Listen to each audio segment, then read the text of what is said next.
Assalamualaikum warahmatullahi wabarakatuh. Sahabat-sahabatku sekalian, selamat jumpa kembali dalam acara ngeteh, salah satu program dalam Ma'arif Channel. Nah, untuk edisi kali ini kita kedatangan Ketua Umum Pimpinan Pusat Pemuda Muhammadiyah, Sunanto, atau yang populer disapa Cak Nanto. Nah, inilah dia Cak Nanto. Gimana Cak kabarnya? Alhamdulillah baik Mas Roy. Ada kegiatan apa ini Cak?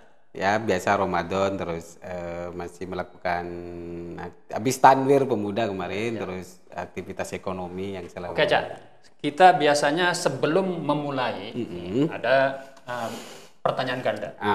Cak Nanto, kalau saya kasih pilihan celana atau baju, pilih apa? Celana. Kenapa? Ya celana itu bisa menutupi sebagian aurat terbesar yang bisa gitu, menjadi masalah. Tapi baju kan bisa juga kalau bajunya panjang. Iya, itu gamis namanya. Oke lah Cak. Teman-teman sekalian, para sahabat, Cak Nanto ini seperti yang saya kenalkan di awal tadi, beliau adalah Ketua Umum Pimpinan Pusat Pemuda Muhammadiyah. Nah, Cak, bisa diceritakan bagaimana ceritanya sampean ini bisa jadi Ketua Umum Pimpinan Pusat Pemuda Muhammadiyah gitu loh. Ya nggak nyangka juga. Gitu ya.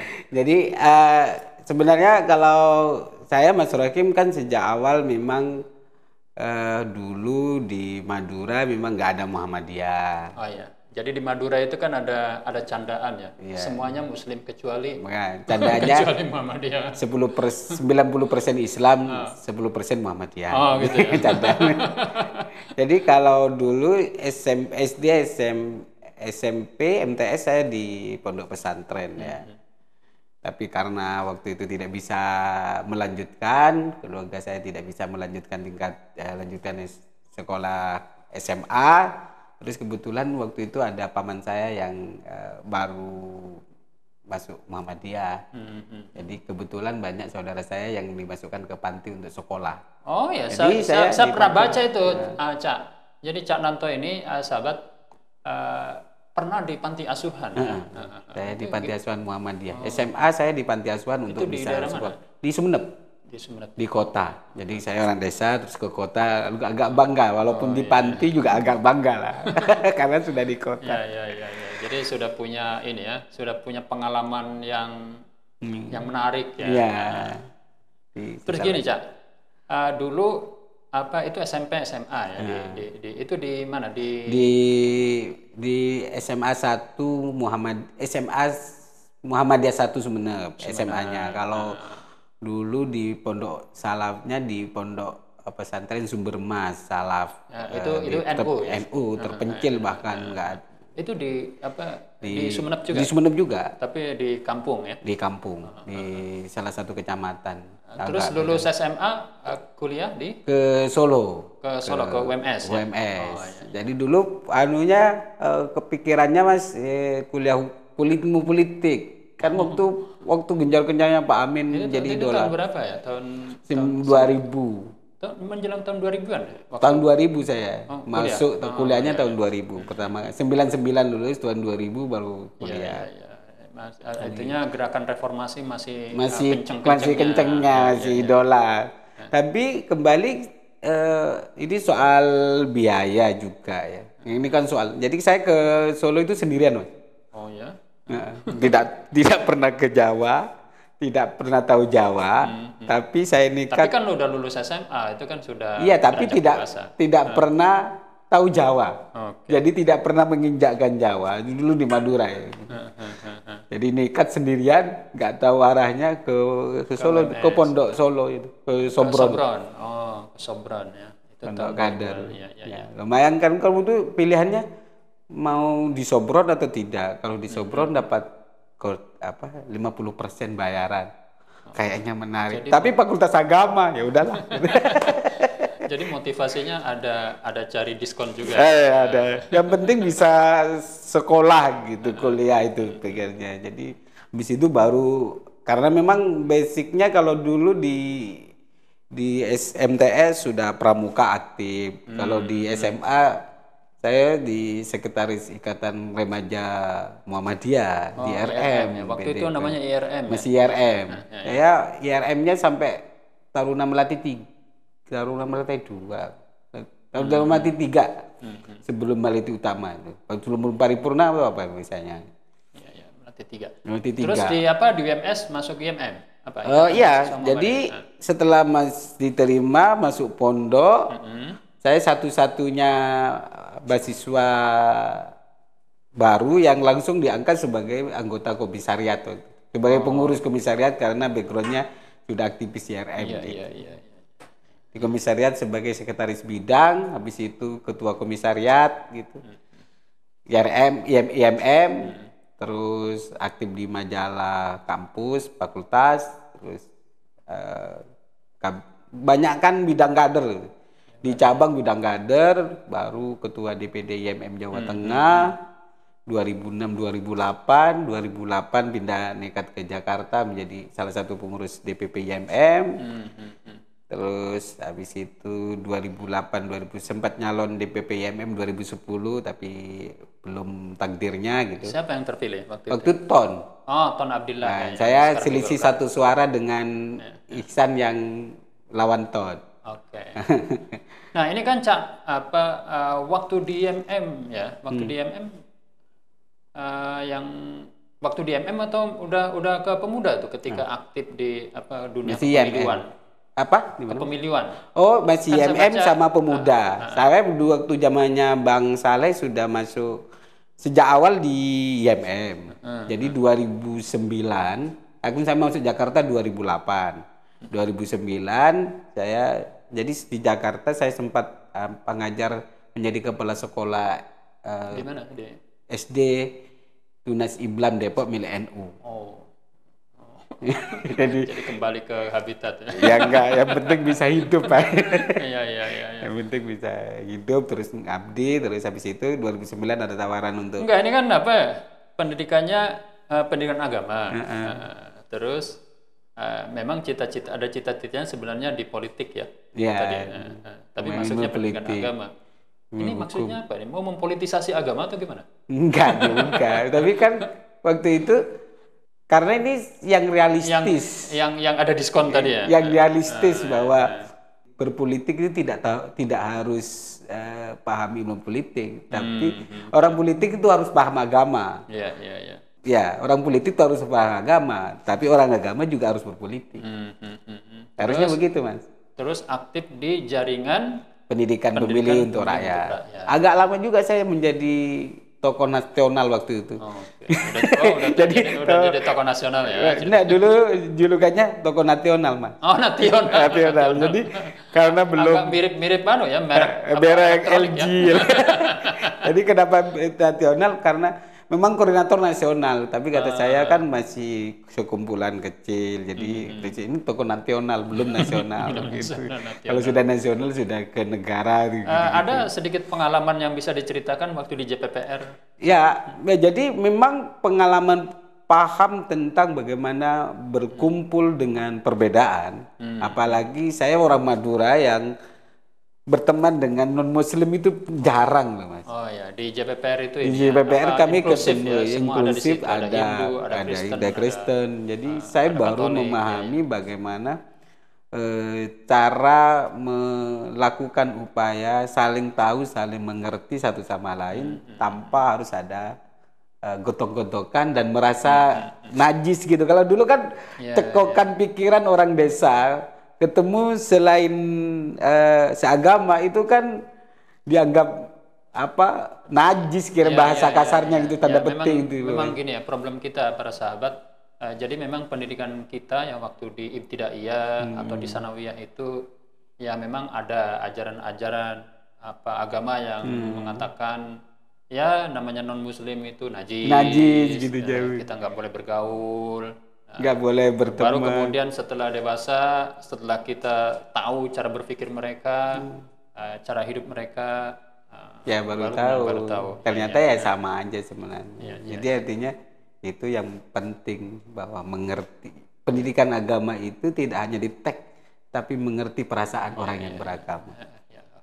Baru-baru ini banyak kritik terhadap kemarin Cak Nanto pemuda Muhammadiyah ikut yang ketemu Jokowi ya, yang enggak, itu Cipayung, itu Cipayung masih mahasiswa. Saya ketemu sendiri. Kan Pemuda Muhammadiyah termasuk Cipayung Plus, plusnya, bukan? Enggak. Kalau Cipayung Plusnya IMM.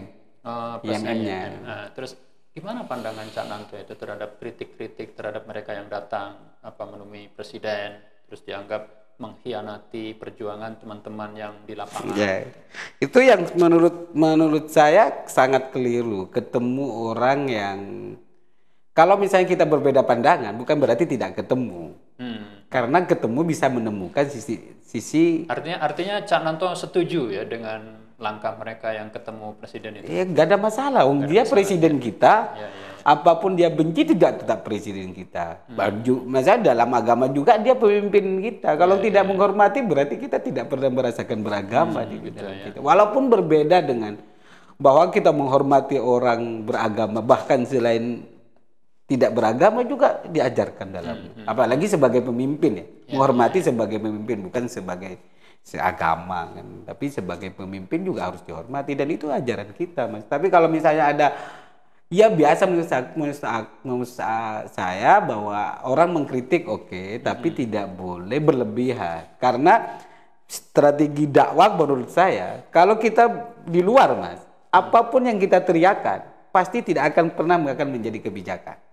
Nah, ini kan gini ya, ini kan ada demo besar-besaran misalnya sekarang ini, dan ada upaya-upaya untuk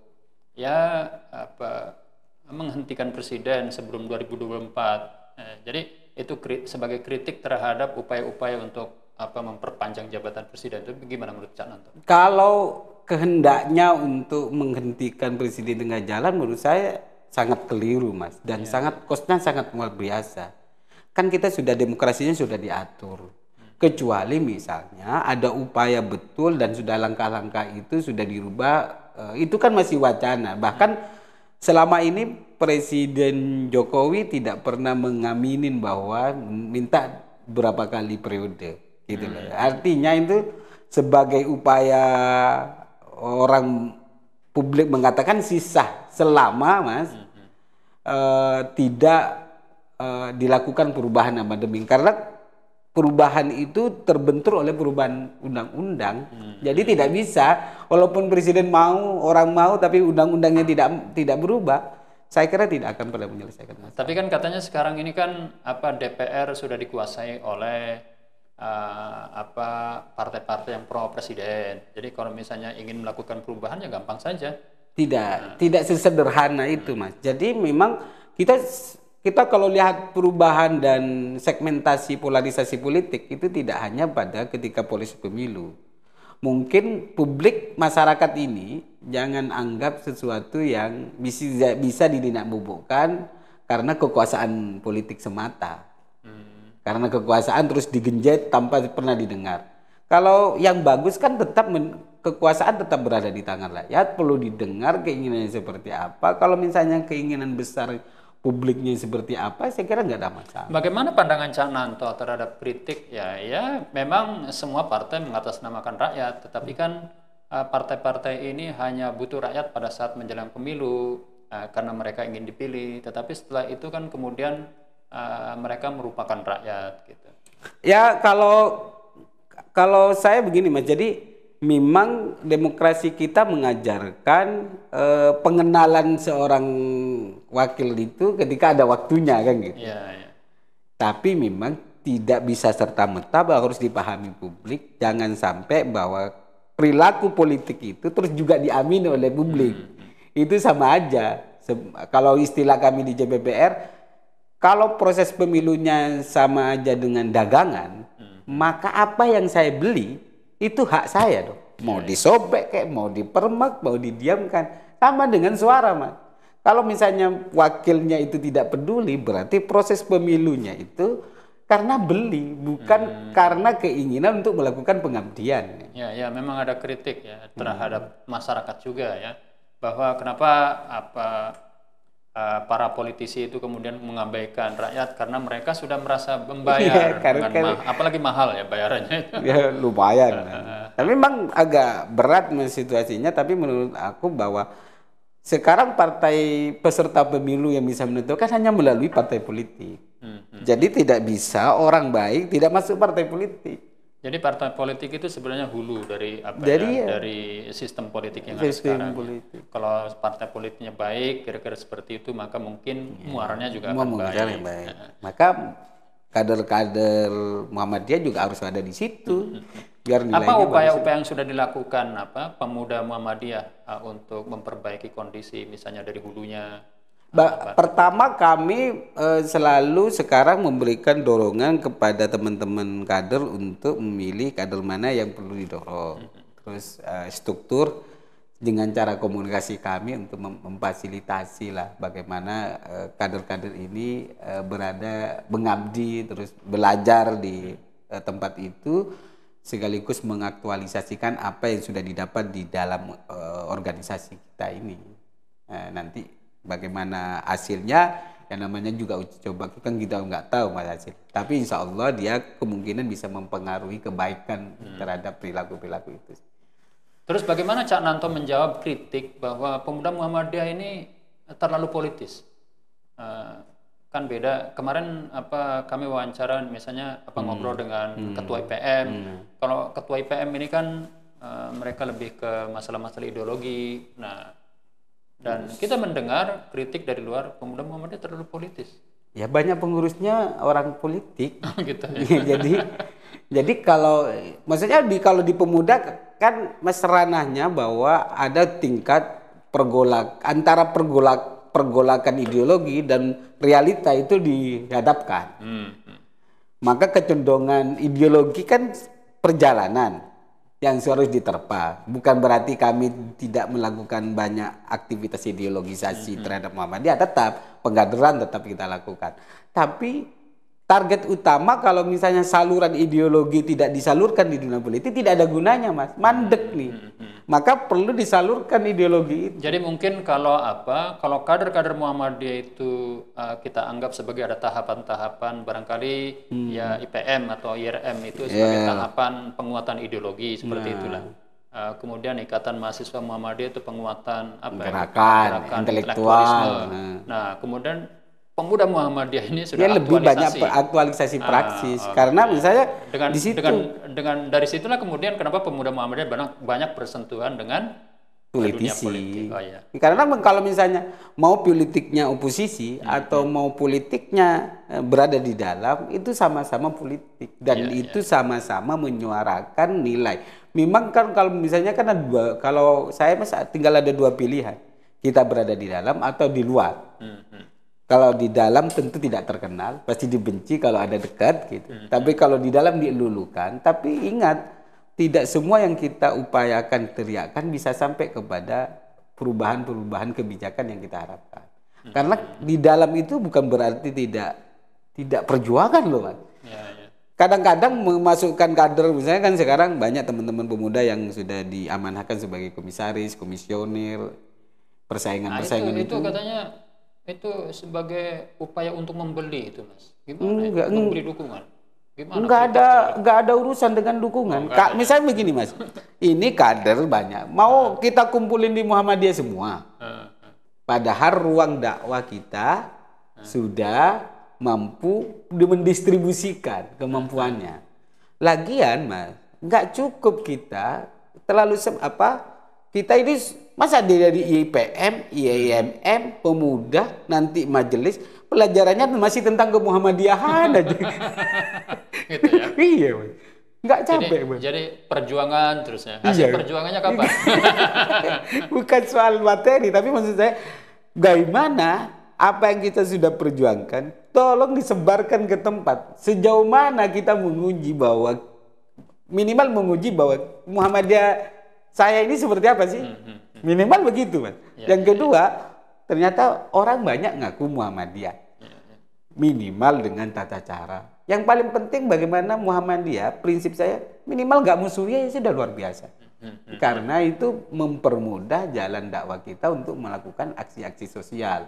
Karena kita membantu sosial aja, mas. Kalau dia masih dicurigai kok. Dulu misalnya saya masuk panti. Masih dicurigai jangan-jangan ini Muhammadiyah. Gitu. Akhirnya masuk Muhammadiyah betul. Karena waktu itu di Madura ya. Madura. Sama aja kan misalnya kalau sekarang masuk orang-orang yang masyarakat ini menganggap bahwa ini mengajarkan kesesatan dan tidak melakukan menginjak-injak culture, kan gitu selama ini. Pendapat orang terhadap Muhammadiyah selalu mengatakan Muhammadiyah kemajon gitu kira-kira, terus tidak pernah, pasti tidak nyampe lah, Islamnya nggak kafah gitu kan, repot juga gitu. Jadi intinya memang dakwah amar ma'ruf nahi mungkar yang yang menjadi misi Muhammadiyah itu di dalam atau di luar pemerintahan itu sama saja ya, Cak. Iya. Saya kira dua-duanya punya problem masalah sendiri dan problem penanganan sendiri. Tapi sekali lagi, kalau ada di luar is oke, tapi bukan berarti yang di dalam itu hina. Tapi yang di luar juga bukan sesuatu yang lebih suci gitu loh, Mas. Jadi sekarang itu mari kita rapatkan barisannya pada titik temunya. Kita ini sekarang itu kadang-kadang ngotot sendiri-sendiri, terus target utamanya diambil orang. Kita misalnya logika masyarakat Indonesia mayoritas Islam, tapi wakil kita tidak banyak yang, walaupun banyak atau ini sebagian masih dapat orang. Bukan berarti tidak boleh, bukan, tapi katanya kan secara, kalau politik kan hitung-hitungannya soal jumlah, Mas. Ya kan? Tapi berarti kita gampang dipecah orang yang memanfaatkan ruang itu, dan kita berarti gini, Mas. Cak, berarti tantangan pemuda Muhammadiyah ini kan salah satu kader Muhammadiyah ya. Dan saya sampaikan juga kemarin kepada Ketua Umum IPM. Nah, kritiknya sekarang ini kan kenapa Muhammadiyah tidak masif dalam proses kaderisasi untuk memperbanyak secara kuantitas gitu loh. Karena yang dihadapi dunia politik yang dihitung dari kuantitas. Sehingga ada kritik misalnya dari Buya, kritik Muhammadiyah itu dalam politik itu yatim piatu. Nah, gimana? Adakah upaya-upaya dari pemuda Muhammadiyah untuk memperluas jangkauan kader, jadi tidak hanya berorientasi pada kualitas, karena yang berkualitas sudah banyak, orang lain juga melakukan hal yang sama. Nah, terus secara kuantitas bagaimana? Kalau saya begini, Mas, Muhammadiyah itu memang tetap harus mencetak kualitas, ya, tapi perilakunya menuju ke kuantitas. Artinya perilaku kader Muhammadiyah, prinsip kemuhammadiyahan tetap, tapi menghargai perilaku orang itu harus diperbanyak sehingga dia tidak menghakimi. Kan perilaku biasanya karena kita merasa purifikasi paling murni, merasa paling murni, yang lain tidak. Padahal untuk melakukan pemurnian itu ada prosesnya. Emas saja, Mas, batangan emas. Untuk mendapatkan emas itu prosesnya juga ada. Semua proses itu dilalui. Harus disepuh ya. Iya, harus disapi. Itu mungkin sesuatu yang menyakitkan. Jadi maksud aku, Mas, bukan berarti sekarang bagaimana tidak menjadi yatim piatu. Sekarang kita tunjukkan bahwa Muhammadiyah itu kan menurut saya, Mas, berbeda kader-kadernya itu ngaku Muhammadiyah misalnya. Di tempat yang berbeda kadang-kadang nggak berani. Beda dengan yang lain gitu. Kalau zaman Orde Baru ngaku Muhammadiyah semua, PNS banyak yang mau maju. Sekarang, nah, ini kan masalahnya, Cak. Dalam politik itu kan kadang-kadang berlaku politik kepentingan ya. Politik kepentingan. Dan di sinilah tantangan kita antara Muhammadiyah, NU dan yang lain-lain itu kadang-kadang dilihat dari kepentingan sempit masing-masing. Nah, gimana Cak Nanto? Kalau saya, Mas, begini, Muhammadiyah itu kurang sinetron, Mas. Jadi Muhammadiyah itu nonton film, jadi durasinya 2 jam. Jadi kalau ketemu politisi ya kesimpulan ya langsung kesimpulan. Sedangkan organisme politik itu kadang-kadang sinetron bisa beribu-ribu episode. Jadi jangan mungkin terlalu ini ya, terlalu jujur atau bagaimana sehingga semuanya diungkapkan.